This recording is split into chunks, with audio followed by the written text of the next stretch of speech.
Olá! Nos debates virtuais de hoje, nós vamos receber a professora Marcela Migens, que é formada em Direito pela UFRJ, mestre e doutora em Direito pela UERJ e que escreveu a tese dela de doutorado sobre feminicídio orientada pelo meu amigo Carlos Eduardo Adriano Japiaçu.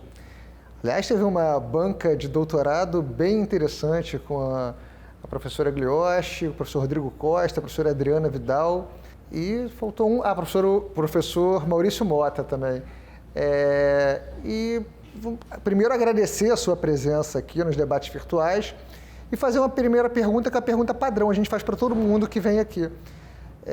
Como é que foi a migração? Como é que você deixou de ser a aluna Marcela, que fazia graduação lá no UFRJ, se transformou na professora Marcela Migens, que é professora hoje da Universidade Veiga de Almeida e da Universidade Federal Rural do Rio de Janeiro? Luiz, primeiro eu agradeço o convite para participar aqui dos debates virtuais. Eu acho que isso é uma iniciativa muito importante que vocês têm, da gente poder divulgar nosso trabalho. A minha migração da condição de aluna para professora, eu acho que se deu ainda na graduação, essa motivação inicial, esse gosto pelo direito penal, que é a minha área de atuação, foi a partir do professor Japiaçu, que foi meu professor de Direito Penal 1 e 2 na FND, e depois do outro professor que eu tive, o professor Rodrigo Costa, que me convidou para ser estagiária no escritório dele. E a partir daí eu fui estagiária, passei a ser colega dele e hoje a gente, além de colega, a gente é amigo e ele é eternamente meu professor. Assim, foi a pessoa que me conduziu para esse caminho da sala de aula. E eu tive a oportunidade de iniciar a minha carreira docente na UFRJ também, como professora substituta. Muito legal. E quando eu comecei a ler a sua tese, a primeira coisa que me chamou a atenção, já comecei a ler assim pensando, como é que ela escolheu o tema, qual é a relevância, por que ela escolheu? E logo no início da tese eu vi escrito ali que o Brasil, para minha tristeza, é o 5º país no mundo em que percentualmente mais mulheres são mortas. A princípio a gente sabe que homens são muito mais, tanto autores quanto vítimas de homicídio, mas eu não tinha essa ideia da triste posição que o Brasil ocupa nesse caso.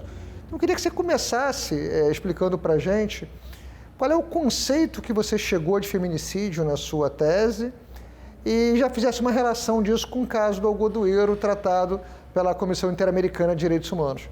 Bom, Luiz, como você falou, o Brasil, de fato, ele ocupa alguns rankings negativos e em relação à taxa de homicídios, a gente está nessa posição da 5ª maior taxa de feminicídios de acordo com a Organização Mundial da Saúde, que é um dado preocupante. De fato, os homens eles ainda são as maiores vítimas de homicídio, mas em regra quando a gente trata de uma certa criminalidade, de uma certa violência urbana. Quando a gente traz esse olhar dos homicídios onde as vítimas são mulheres, a gente traz esse olhar para as relações domésticas, familiares, íntimas de afeto, a gente vai ver que as mulheres elas são mortas, na sua maioria das vezes, por companheiros, namorados, maridos, enfim. E isso é uma questão que o direito penal ele precisa estar atento. E aí, você tinha perguntado em relação ao conceito de feminicídio. Se a gente pudesse colocar em linhas muito gerais, a palavra feminicídio ela já existe. Ela é uma derivação da palavra inglesa femicide e já existe no léxico britânico há mais de 2 séculos, só que não tinha uma colocação específica, ela só designava a morte de uma mulher, o homicídio praticado contra uma mulher. E aí, a partir da década de 70, a gente tem uma autora feminista sul-africana, que é a Diana Russell, que ela passa a utilizar essa expressão femicide como o termo para designar a morte de uma mulher pela condição de ser mulher. E aí, mulher, uma pessoa do sexo feminino de qualquer faixa etária. Esse seria um conceito genérico de feminicídio. E aí cada legislação vai definir a sua maneira, que seria feminicídio. O caso do Campo Algodoeiro, que você tinha perguntado, ele foi um caso importante no contexto do nosso sistema regional de proteção dos direitos humanos, porque ele, de alguma forma, ele motivou a inserção nas legislações latino-americanas do feminicídio, seja como tipo penal autônomo, seja como figura qualificada. Por quê?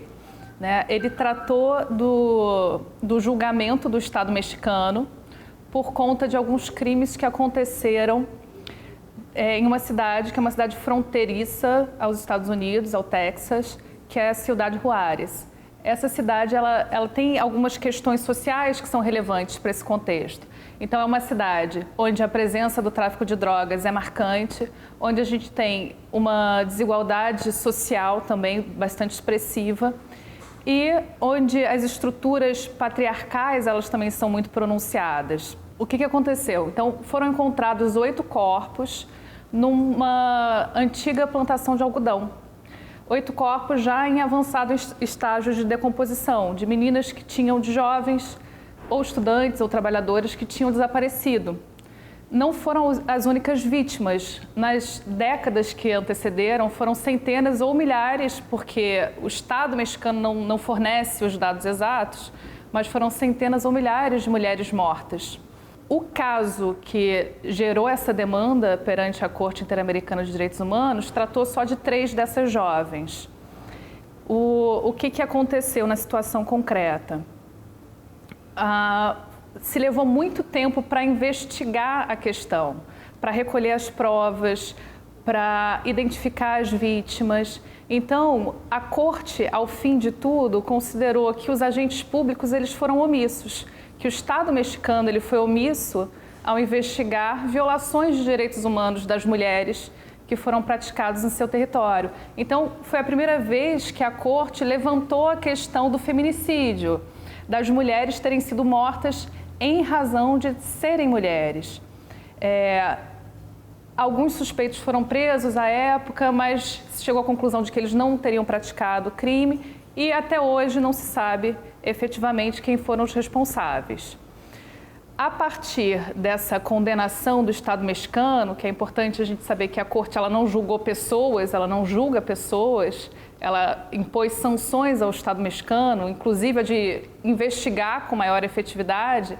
Depois dessa condenação, o México, salvo o melhor juízo, em 2012, ele passa ele incorpora o feminicídio na sua legislação interna e também, paulatinamente, após essa decisão, basicamente todos os países latino-americanos eles passam a tratar do feminicídio também, seja pela expressão femicídio, feminicídio ou não nomeando, mas de qualquer maneira tratando dessa forma de homicídio, que é matar uma mulher pela condição de ser mulher.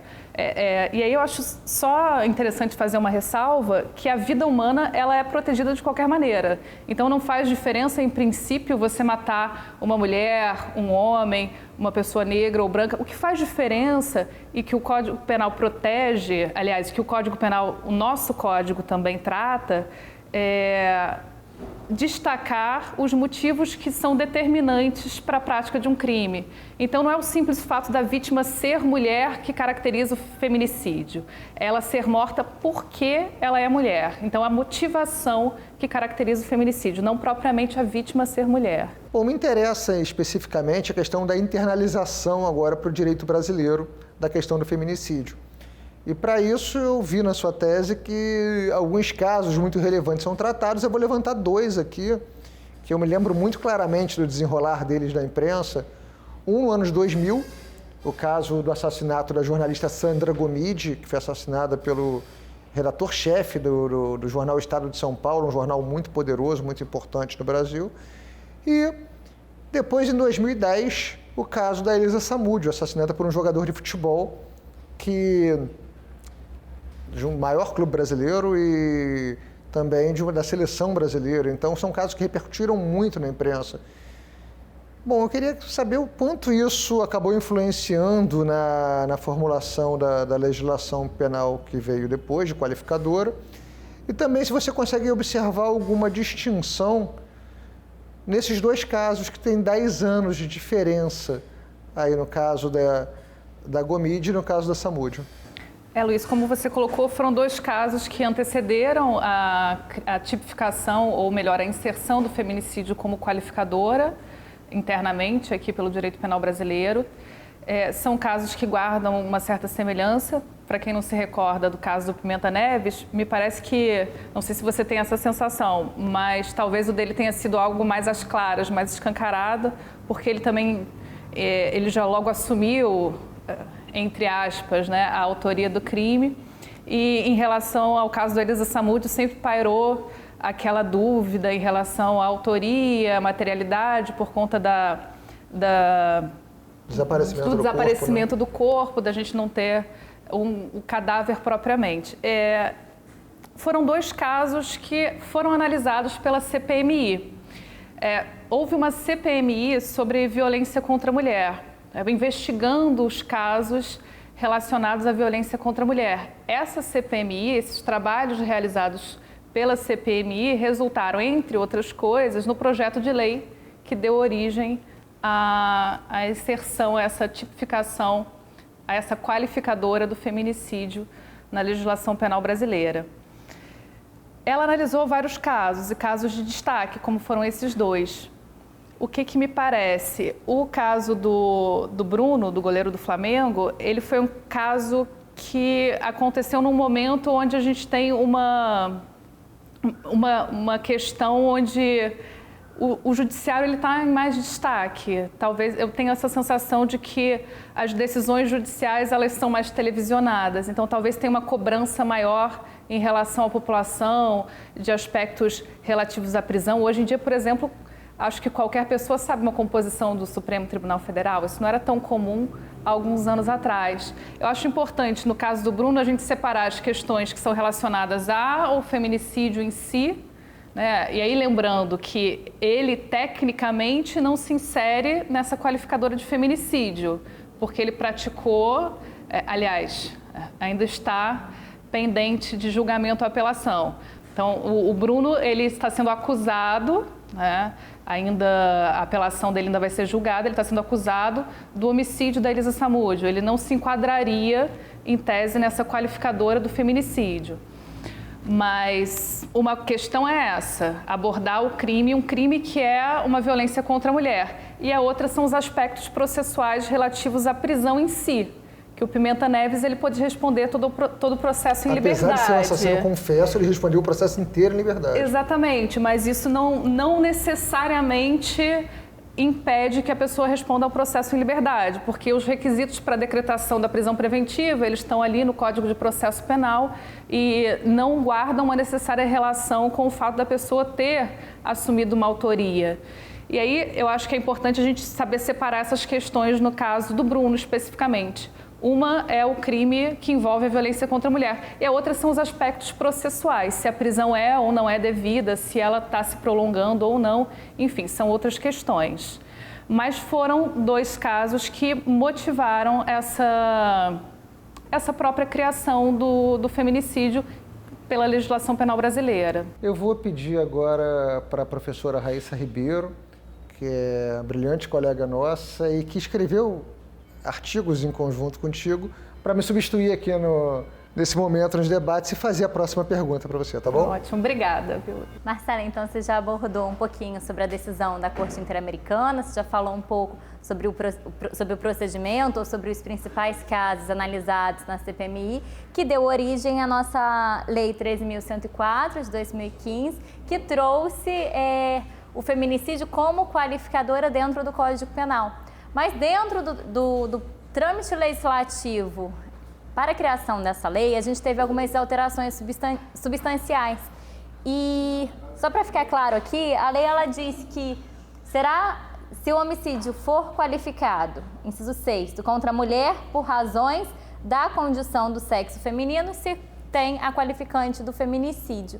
Antes se falava em gênero mulher, depois passou a ser dito razões do sexo feminino. Qual é o impacto dessa distinção, dessa diferença na promulgação da legislação e na sua aplicação no nosso ordenamento jurídico?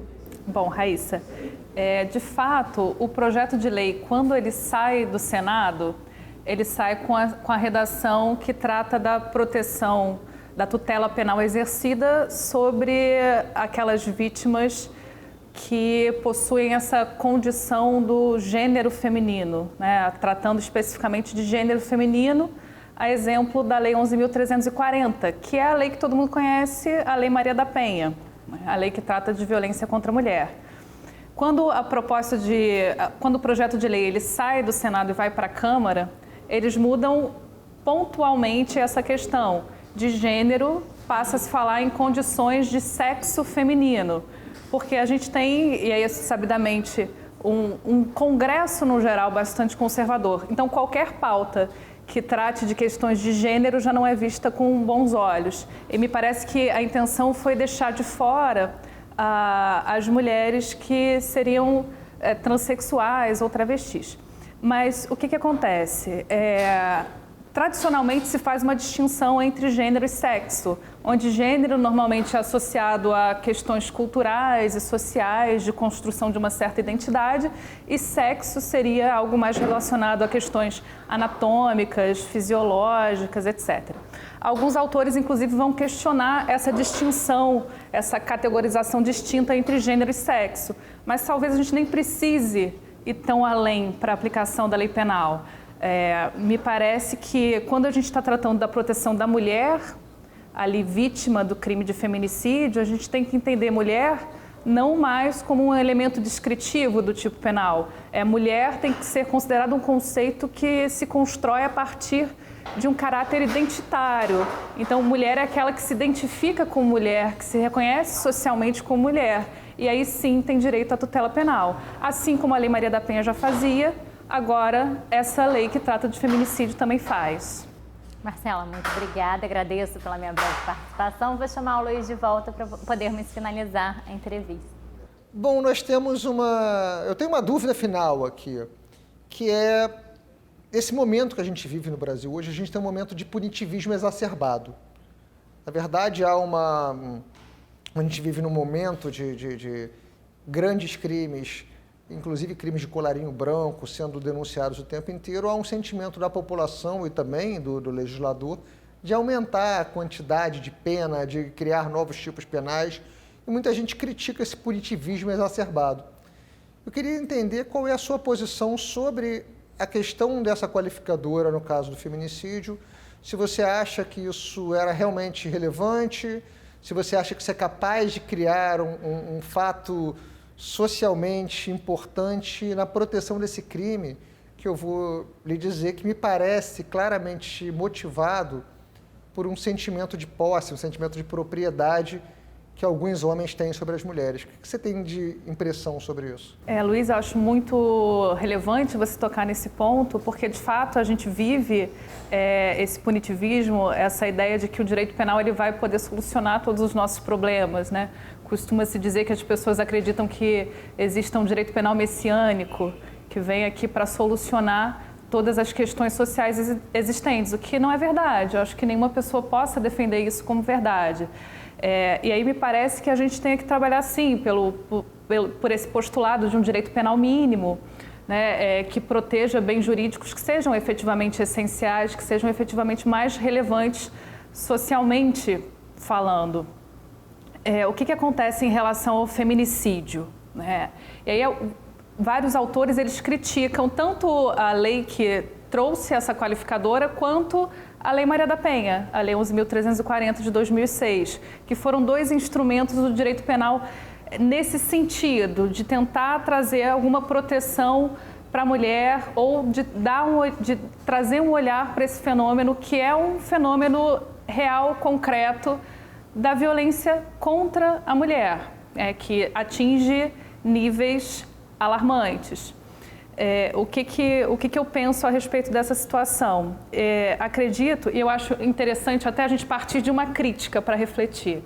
O Zaffaroni, enfim, que é um penalista de renome, membro até da Corte Interamericana de Direitos, juiz da Corte Interamericana de Direitos Humanos, ele tem um texto que ele justamente faz essa crítica, que é a mulher e o poder punitivo. E ele diz o seguinte, o direito penal, que sempre foi o braço do Estado a perseguir, a produzir essa distinção de gênero, será que é o direito penal a solução para a desigualdade entre homens e mulheres? E eu acho que se a gente tem tanta força, de fato, o direito penal ele cria desde sempre, né? Se a gente for pensar em Inquisição, caça às bruxas, o direito penal ele tem sempre trabalhado, e até hoje, se a gente tivesse mais tempo, se a gente pudesse olhar para o nosso Código Penal, ver como são colocados os tipos penais, enfim, a gente poderia falar mais sobre isso. Mas o direito penal, ele de fato, ele tem sido produtor dessa desigualdade de gênero. Talvez se a gente mexesse nas estruturas do sistema punitivo, a gente conseguisse medidas mais efetivas, se a gente pudesse ter um uso mais subvertido do direito penal. Então, eu entendo que o direito penal, ele pode dar visibilidade, ele tem um poder de comunicação. Então, talvez, se a gente pudesse utilizar o direito penal, pelo menos para afastar um fenômeno que acontece, que é de culpabilização da vítima, de patologização do autor do crime, de tratar isso como se fosse uma doença, quando na verdade é um fenômeno social. Então, acho que são questões que o direito penal ele pode trazer à tona. E aí tem um valor, tem uma certa relevância que a gente não pode ignorar. Professora Marcela, eu queria agradecer mais uma vez pela sua participação, dizer que eu aprendi muito nos debates de hoje. Muito obrigado. Obrigada pelo convite, Luiz.